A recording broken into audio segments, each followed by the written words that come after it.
Dari uang semua yang kita ada, dipotong tadi bayar hutang tahun depan 552 triliun.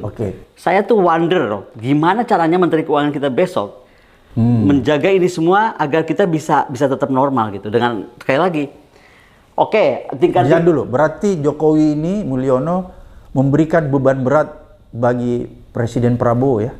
Kayaknya bukan cuma Mulyono ya Pak. Kita pernah bahas di sini loh.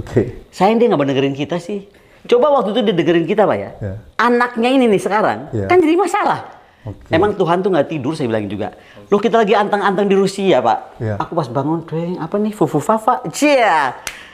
Saya tuh heran setengah mati. Kok ada ya bisa nasib orang yang merasa dia sudah di jalan tol, super highway nih. Udah terbang, udah nggak jalan di daratan lagi. Tiba-tiba terpental dan akan terpental. Kalau saya Pak dengar wawancara Bapak dengan Rosuryo, saya juga dengar Rosuryo di beberapa podcast lain.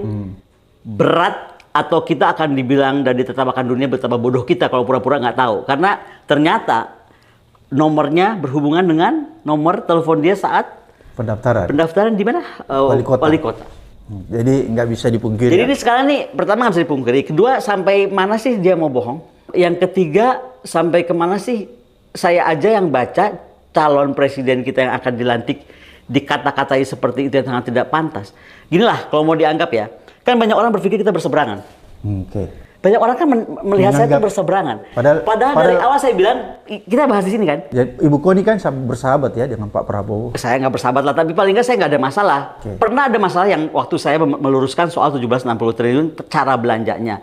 Dan beliau orang yang sportif, saya dipanggil waktu itu ke Kementerian Pertahanan, ada Pak Dasko, ada Pak Sahroni. Dan kita berdiskusi, dan akhirnya nggak dibelanjakan juga 1760 triliun itu. Artinya apa? Beliau mendengar dong. Nggak lama dari itu saya kena COVID. Saya kena COVID yang berat Pak, yang Delta kalau nggak salah namanya. Dan saya itu harus di karantina full di Rumah Sakit Angkatan Udara di Halim. Itu beliau dari Prancis Pak, itu kirim saya obat. Pak Prabowo tuh orangnya kayak begitu kan, memang dia sama kucing aja dia care, apalagi sama orang. Ya. Tapi masalah ini kan orang-orang yang, kalau saya bilang bukan sekeliling dia Pak, sekeliling istana waktu itu yang menganggap wah bahaya nih gitu kan, pecahin gitu. Makanya seolah-olah Bu Koni anti Prabowo. No. Kalau mereka dengarkan dari awal kita bicara, saya kan udah bilang Prabowo yes, yang nggak yes itu kan Gibran. Dan sekarang saya nggak tahu Pak Jokowi nonton ini nggak ya?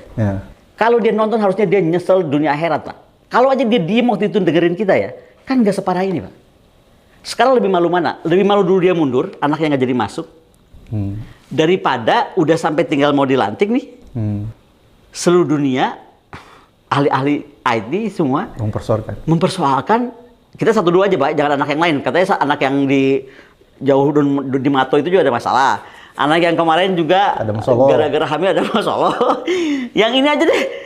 Ini gimana Pak? Dari faktor sebagai pemimpin berkata seperti itu, mengata-ngatai partnernya, which is presidennya, ya kan? Kita aja yang dianggap berseberangan nggak pernah tega mengata-ngatai urusan. Kita harus menghormati presiden kan? Menghormati sangat lah. Calon waktu itu masih calon dong. Coba, saya nggak kebayang. Jadi ya saya berharap aja.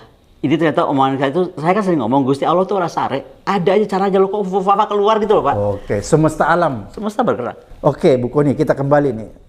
Kita lihat ancaman perang nih ya di depan mata kita.